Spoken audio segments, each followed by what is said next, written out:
নমস্কাৰ বন্ধু বান্ধৱীসকল আপোনালোকে চাই আছে মোৰ YouTube channel smart tech Madhav. আপুনি যদি মোৰ চেনেলত প্ৰথমবাৰ ভিজিট কৰিছে তেনেহলে যি ৰঙা কালৰ সাবস্ক্ৰাইব বটন আছে সেই বটনটোত টাচ কৰি কিনে আপুনি চেনেলটো সাবস্ক্ৰাইব কৰি ৰাখিব। লগতে ভিডিওটো বেছি বন্ধু বান্ধৱীসকলৰ সৈতে ভিডিওটো শেয়াৰ কৰি দিব যাতে মই যি টেকনিক্যাল ভিডিওৰ লগতে ইনফৰমেটিভ ভিডিওবোৰ বনাও তাৰ আপডেটবোৰ যাতে আপোনালোকে সকলোতকৈ আগতে পায়। গতিকে আজি বেছি দেৰি নকৰি বলক আজিৰ ভিডিওটো আৰম্ভ কৰোঁ।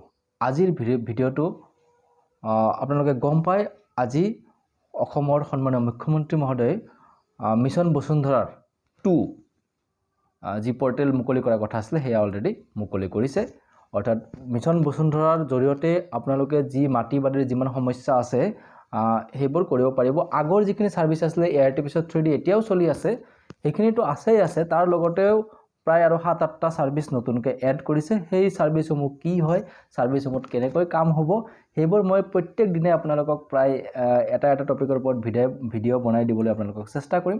গতিকে আপোনালোকে যদি ভাবিছে যে আপোনালোকে প্ৰপাৰ নলেজ লৈ আপোনালোকে নিজে কেনেকৈ অনলাইন কৰিব বা আপুনি যদি কাৰোবাৰ থৈ দিও অনলাইন কৰিবলৈ যায় তাত কি নথিৰ প্ৰয়োজন হ'ব আৰু এইটো কাম কৰাৰ পিছত আপোনালোকে কেনেকৈ ট্ৰেক কৰিব বা আপনি ইয়াৰ বিষয়ে কেনেকৈ জ্ঞাত হ'ব যে এইটো কাম কৰিলে কি হ'ব, নেক্সট সাৰ্ভিসটো কৰিলে কি হ'ব, গোটেইখিনি প্ৰসেস আপুনি ঘৰতে বহি আপোনাৰ মোবাইলতে ধুনীয়াকৈ বুজি ল'ব পাৰিব।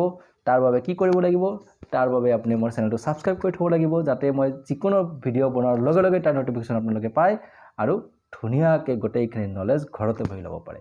বলক বেছি দেৰি নকৰি ভিডিওটো আৰম্ভ কৰোঁ। মিছন বসুন্ধৰাৰ অফিচিয়েল ৱেবসাইটত আহিবৰ কাৰণে আপোনালোকে গুগল বা যিকোনো এটা ৱেব ব্ৰাউজাৰত টাইপ কৰি দিয়ক basundhara.assam.gov.in। টাইপ কৰাৰ লগে লগে দেখিব এনেকুৱা এটা ইন্টাৰফেস খোল খাব। ইয়াত লিখা আছে মিছন বসুন্ধৰা 2.0 মোৰ মাটি মোৰ অধিকাৰ আৰু এপ্লিকেশন ডেট আপোনালোকে গম পায় 14 নৱেম্বৰৰ পৰা আৰম্ভ হৈছে আৰু 10 জানুৱাৰী 2023 লৈকে চলিব। প্ৰায় 2টা মাহৰ কাৰণে খোলা থাকিব অনলাইন। গতিকে এনেকৈ আপোনালোকে অলপ স্ক্ৰল ডাউন কৰিব। স্ক্ৰল ডাউন কৰাৰ পিছত কি নতুন সাৰ্ভিস আহিছে মই সেইকেইটা সাৰ্ভিসৰ বিষয়ে অলপমান আপোনালোকক জাস্ট কম। বাকি পুৰণা যি সাৰ্ভিস আছিল সেইখিনি সাৰ্ভিস তলত আপোনালোকে দেখা পাব। সেইখিনিতো অলৰেডি আগতেও আছিল এতিয়াও আছে, তো সেইখিনি বিষয়ে মই এইটো ভিডিওত কথা নাপাতো। আৰু আপোনালোকে যদি ইংলিছত কোনোবাই বুজিবলৈ অসুবিধা হয় ল্যাঙ্গুৱেজটো ইয়াত অসমীয়াও কৰি ল'ব পাৰে। মই আপোনালোকৰ সুবিধাৰ কাৰণে মই অসমীয়া কৰি লৈছো ল্যাঙ্গুৱেজটো। এটা এছামিজ কৰি লগে সব লেখাখিনি যিবিলাক আছিলে সেই লেখাবিলাক সব অসমীয়া হৈ যাব। তাৰপিছত প্ৰথমটো যদি চাও বসুন্ধৰা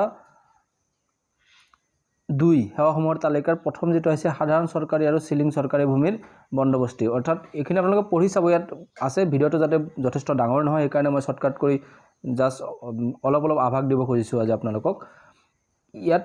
ইয়াত আছে চৰকাৰী যিসকল মাটি আছে আৰু সিলিং চৰকাৰী যিবিলাক মাটি আছে সেই মাটিসমূহ খিলঞ্জীয়া ভূমিহীন পৰিয়ালক সাধাৰণ খেতি আৰু ঘৰ বস্তিৰ বাবে সাধাৰণ চৰকাৰী আৰু সিলিং চৰকাৰী ভূমিৰ পট্টনৰ ব্যৱস্থা কৰি ভূমি অধিকাৰ সুৰক্ষিত কৰাৰ লক্ষ্য কৰা হৈছে। অৰ্থাৎ যিসকল চৰকাৰী মাটি আৰু সিলিং চৰকাৰী মাটি আছিল সেইসকল যিসকল ভূমিহীন মাটি ভূমিহীন নীতিৰ অধীনত তেওঁলোকক মাটিসমূহ অনলাইনৰ জৰিয়তে এইটো অপচনৰ জৰিয়তে আপোনালোকক দিয়া হ'ব।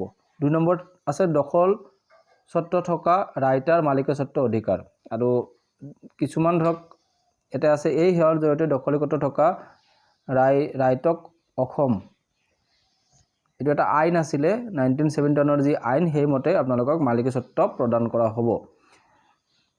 3 নম্বৰত আছে বিশেষ খেতিৰ চাহ কফি ৰবৰ বাবে খিলঞ্জীয়া লোকৰ বন্দবস্তি। অৰ্থাৎ আপোনালোকে যদি যিবিলাক মাটিত চাহৰ খেতি কফিৰ খেতি বা ৰবৰৰ খেতি কৰি আছে সেই খেতি কৰা মাটিসমূহ যদি চৰকাৰী মাটি হয় এবাৰ কিন্তু আপোনালোকে চৰকাৰক পাট্টাৰ বাবে এইটো ব্যৱস্থাৰ জৰিয়তে অনলাইন এপ্লাই কৰিব পাৰিব।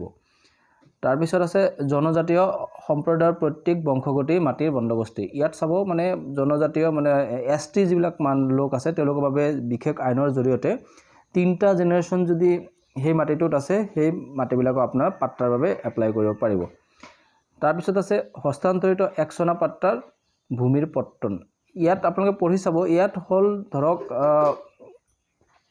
ধৰক মই এডোখৰ মাটি কিনিছো, সেই মাটিটো সম্পূৰ্ণ ম্যাদী পাট্টা নহয় একচনীয়া পাট্টা আছিলে। সেই পাট্টাৰ যদি মোৰ হাতত কোনো নথি নাই তেতিয়া হলে সেই পাট্টাটো কিন্তু মোৰ নামত মই পাট্টা কৰি ল'ব নোৱাৰো। তেতিয়া কি কৰিব চৰকাৰে সেই পাট্টাৰ মাটিখিনি চৰকাৰে কৰি দিব। তাৰ পিছত আপুনি যেতিয়া এপ্লাই কৰিব আপুনি যেতিয়া সেই মাটিখিনি ক্লেইম কৰিব তেতিয়া কিন্তু পুনৰ আপোনাৰ নামত এইটো ব্যৱস্থাৰ জৰিয়তে আহি যাব।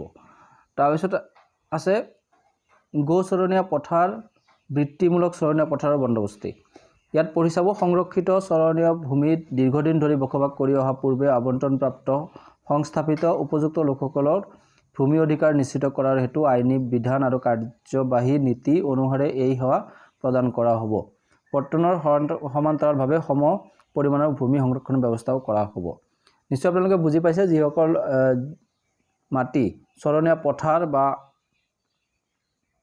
অৰ্থাৎ পথাৰ যিবিলাক পৰি আছে সেইবিলাকৰ আবণ্টন পূৰ্বতে হৈ আছিল, যি হয়তো আপোনালোকৰ নামজাৰি হোৱা নাছিল, সেইবোৰ কামো কিন্তু ইয়াৰ জৰিয়তে কৰিব পাৰিব। আৰু আপোনালোকে চাব তলত কিন্তু প্ৰয়োজনীয় নথি কি আছে কিন্তু লিখা আছে। মই ভিডিঅ'টো পুনৰবাৰ কৈছোঁ, ভিডিঅ'টো দীঘল হ'ব বুলি মই নথিসমূহ কৈ দিয়া নাই, আপোনালোকে চাই ল'ব তাত।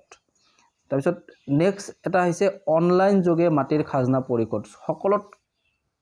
সকলোতকৈ ডাঙৰ মোৰ দৃষ্টিত যিটো লাগিছে সেইটো হয়তো ইয়াত নতুনকৈ অহা লিষ্টৰ যি অনলাইন চিষ্টেম তাত লাষ্টৰ যিটো আহিছে অনলাইন যোগে মাটিৰ খাজনা পৰিশোধ। এইটো হয়তো এই 2 মাহটো পাৰ হৈ যোৱাৰ পিছতো ফিচাৰলৈ থাকিব। আপুনি হয়তো আগতে খাজনা দিবৰ বাবে চাৰ্কেল অফিচ যাব লাগিছিল বা মণ্ডলৰ মৌজা কাৰ্যালয়ত যাব লাগিছিল, কিন্তু এতিয়া আপুনি নিজৰ মোবাইল বা লেপটপৰ জৰিয়তে ঘৰত বহিয়েই অনলাইন খাজনা পৰিশোধ কৰিব পাৰিব। তো এইকেইটা আছিলে নতুনকৈ এড হোৱা যিকেইটা ছাৰ্ভিচ। তাৰপিছত চাব তলৰ যিবিলাক লিখা আছে এইকেইটা ছাৰ্ভিচ কিন্তু আগতেও আছিলে, এইকেইটা আপোনালোকে পঢ়ি চাব, এইকেইটা আপোনালোকে ধুনীয়াকৈ কৰিব। তাৰপিছত যদি কিবা প্ৰব্লেম পায় আপোনালোকে মোক কমেণ্ট বক্সত জনাব, আপোনালোকক মই সম্পূৰ্ণ ডিটেইলছ জনাবলৈ চেষ্টা কৰিম। আৰু যদি এতিয়ালৈকে আপোনালোকে চেনেলটো ছাবস্ক্ৰাইব কৰা নাই প্লিজ ছাবস্ক্ৰাইব কৰি ৰাখক, কাৰণ মই প্ৰত্যেক দিনে এটা বিষয়ৰ ওপৰত আপোনালোকক বিতংকৈ জনাই দিবলৈ চেষ্টা কৰিম। ধন্যবাদ, লগ পাম পৰৱৰ্তী এটা ভিডিঅ' সৈতে। তেতিয়ালৈকে ভালে থাকক, কুশলে থাকক, জয় অসম।